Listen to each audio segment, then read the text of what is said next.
Gloire à Jésus. Je vous salue frères et sœurs en Christ, soyez bénis. Pour le message d'aujourd'hui, nous allons prendre le livre de Actes des Apôtres. Sinon, Actes du Saint-Esprit. Actes des Apôtres, chapitre 3, verset 19. Ce message a pour thème la croissance en Jésus-Christ. Nous allons d'abord lire le texte. Actes chapitre 3, verset 19. Repentez-vous donc et convertissez-vous pour que vos péchés soient effacés. Alléluia. Alors ici, nous sommes à Jérusalem, mais qui parle? Ici, c'est Pierre qui parle, le discours de Pierre, mais qui a écrit? C'est Luc. C'est Luc qui écrit. Celui qui a écrit son livre, le livre de Luc. Et aujourd'hui encore, voilà, Luc, c'est Luc qui a écrit tout le livre Actes des Apôtres. La Bible nous dit qu'il est médecin. Alors voilà ce qu'il dit. Et Pierre parle par l'Esprit de Dieu. Donc Luc écrit ce que Pierre a dit. C'est dans le discours de Pierre au peuple. Nous sommes en Israël, précisément à l'an 60, environ 60, donc 30 ans après Jésus. Alors, il dit ceci. Repentez-vous donc et convertissez-vous pour que vos péchés soient effacés. Donc, s'il n'y a pas de repentance, s'il n'y a pas de conversion à Christ, les péchés ne seront pas effacés. Il y a 3 étapes. Repentez-vous d'abord. Tu ne peux pas dépasser la repentance pour tomber dans la conversion à Christ et pour que tes péchés soient effacés. Il n'est pas dit que tes péchés soient effacés, pour que tes péchés soient effacés. Donc on a 3 parties ici, 3 domaines. 3 domaines ici, mais pourquoi cette parole? Pourquoi Pierre parle ici?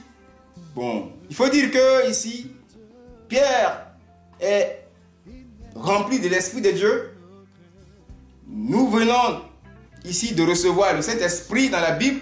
Les disciples de Jésus viennent de recevoir l'Esprit de Dieu à la chambre haute. De là, la première action, c'est que Pierre a prié. Il a prêché l'évangile et il y a eu 3000 convertis. C'est Actes chapitre 2, verset 41. Et après ça, vous voyez ce qui se passe ici. Nous sommes à Actes chapitre 3 maintenant. La suite, Pierre et Jean sont allés à la prière, à la 9e heure, c'est-à-dire à 15 heures. Et devant le temple, il y a une porte qu'on appelle la Belle. Un homme qui est là, un boiteux de naissance.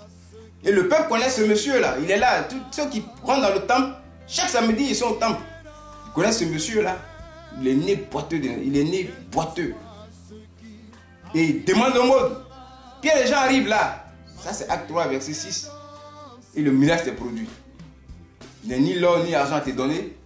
Mais ce que j'ai, je te le donne. Au nom de Jésus, lève-toi et marche. Et par miracle, voilà le miracle qui vient de s'accomplir. Et donc, ça a suscité beaucoup de remue-ménage. Le monsieur est rentré dans le temple, il dansait, il louait Dieu à la gloire de Dieu. Il bénissait Dieu. Les gens sont étonnés. Et Pierre va sortir pour leur parler. Et c'est ce Jésus-là que vous avez tué. C'est lui qui a fait ça, mais repentez-vous, convertissez-vous, pour que vos péchés soient effacés. Voici le contexte de la parole. Vous voyez, Pierre parle au peuple. Mais pourquoi il leur dit ça? On comprend ici que l'église est en train de croître. Parce que suite à ce miracle, il y a eu 5000 encore qui se sont donnés à Christ. Vous voyez, je crois que c'est Acte 4, verset 4 là-bas. Et 3000 on passe à 5000. C'est la croissance. L'église est en train de croître. Vous voyez? Mais pourquoi toutes ces choses? Pourquoi aujourd'hui on nous dit de nous repentir de nos péchés? Qu'on soit converti à Christ pour que nos péchés soient effacés. Bien aimé, la Bible dit que mieux vaut la fin d'une chose que son commencement. Il y a un point virgule. Mieux vaut l'esprit patient qu'un esprit hautain. L'esprit patient est de Dieu. C'est le caractère de Dieu. Galates chapitre 5, verset 22. Et l'esprit hautain, c'est Galates chapitre 5, verset 21. Ça, c'est du diable. Donc, c'est en Christ, il y a la croissance. Tous ceux qui sont dans le monde, qui réalisent des exploits, des économies, les entreprises marchent. Ils ont des enfants. Mais ça, ce n'est pas une croissance. Parce qu'à la fin de ces choses, c'est l'enfer qui t'attend. Alors, cette parole est venue parce qu'à la fin, pour nous qui sommes en Christ, À la fin, qu'est-ce qui nous attend? Il y a des demeures. Christ dit, il y a plusieurs demeures dans la maison de mon Père. Si ce n'était pas, je ne l'aurais pas dit. Et je vais vous préparer une place. Ça, c'est en Jean chapitre 14, verset 2. Des demeures seront occupées. Mais comment? À la fin, je vais vous parler de la fin. On va lire un verset qui va nous faire comprendre l'importance de cette parole. La fin, c'est quoi? C'est Apocalypse, verset 17. Chapitre 17, verset 14. On va aller à Apocalypse, chapitre 17, verset 14. Et soyez très attentifs à cette parole qui arrive. Il est écrit, ils combattront contre l'agneau. Et l'agneau les vaincra. Parce qu'il est le Seigneur des seigneurs, le roi des rois. Et les appelés. Ça, c'est la première partie. Les élus. Deuxième partie. Et les fidèles qui sont avec lui, les vaincront aussi. Vous voyez la peine étant, les appelés, les élus, les fidèles. Voilà les trois grandes classes en Christ. Maintenant, repentez-vous. Si tu restes dans la repentance, il est vrai que tu as accepté le Seigneur, tu es sauvé. Mais tu seras dans les appelés. Ensuite, si tu es converti à Christ, tu seras dans les élus. Là, pour que tes péchés soient effacés, ceux qui sont dans le domaine du péché effacé, c'est ce qu'on appelle les fidèles. Ça, c'est le sommet, la partie supérieure des enfants de Dieu. C'est ce qu'on appelle les fidèles. Vous voyez, les fidèles, ce n'est pas seulement les serviteurs de Dieu, mais des personnes dont le péché est effacé. Vous allez comprendre tout à l'heure cette histoire de péché effacé là. Donc, c'est pour ça qu'on lutte. Les places. 3 grandes demeures dans la maison de Dieu. Appelez. Tu n'as pas encore fini la repentance. Tu viens d'appeler. Les élus, tu es converti. Les fidèles, les péchés sont effacés. Et c'est écrit ici. Ça, c'est la fin des temps. Voilà comment le Seigneur a subdivisé son corps. Maintenant, où est-ce que tu vas te situer? Pour que tu sois dans la joie auprès du Seigneur. Que tu ne sois pas à la queue. Les appelés, ça c'est la queue. Beaucoup d'appelés, peu d'élus. Ils ne savent pas que les appelés vont aller en enfer, hein? Pas du tout. Donc voilà la nécessité de cette parole. Les 3 compartiments là.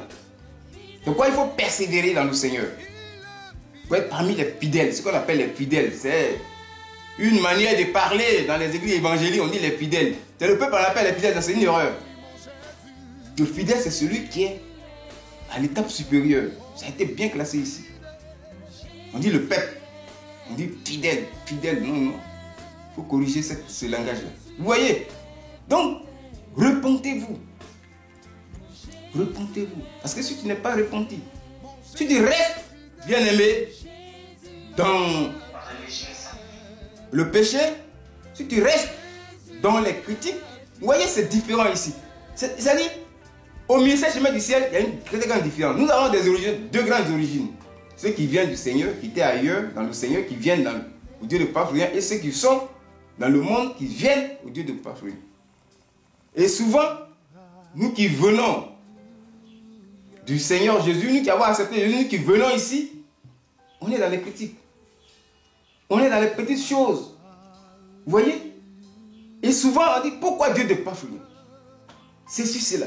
Et ça, ce sont des critiques. Tu vas te mettre en retard, tu vas te regarder. Si même dans le Seigneur là-bas, si tu étais au niveau des filets, tu es à une étape supérieure, et tu arrives ici, tu es dans les critiques, dans les murmures, tu vas rétrograder.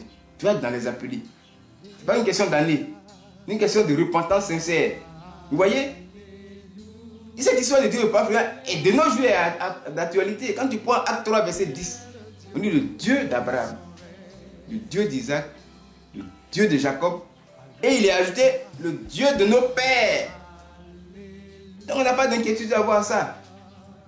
Vous voyez? Et donc faisons attention.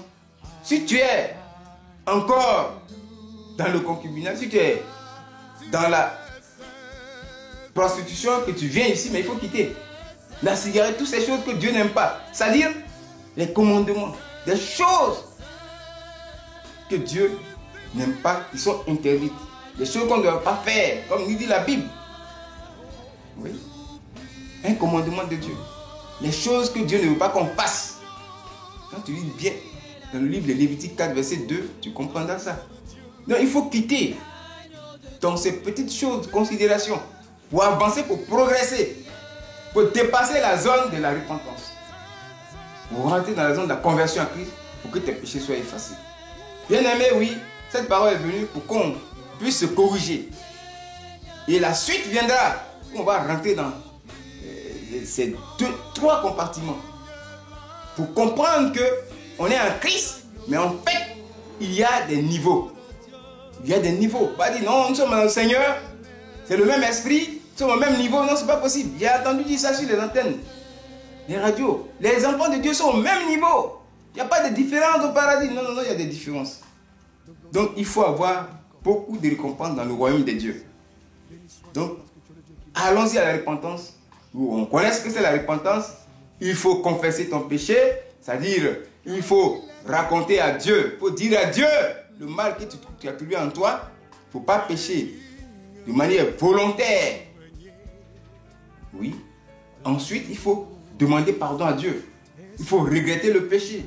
Il faut renoncer à ce péché. Il faut demander le sang de Dieu. Ça, c'est la repentance. Ce sont des choses qui sont dans la maison de Dieu qu'il faut pratiquer. Donc, quittons la zone de la repentance pour aller dans la zone de la conversion à Christ. Aujourd'hui, nous allons nous arrêter là.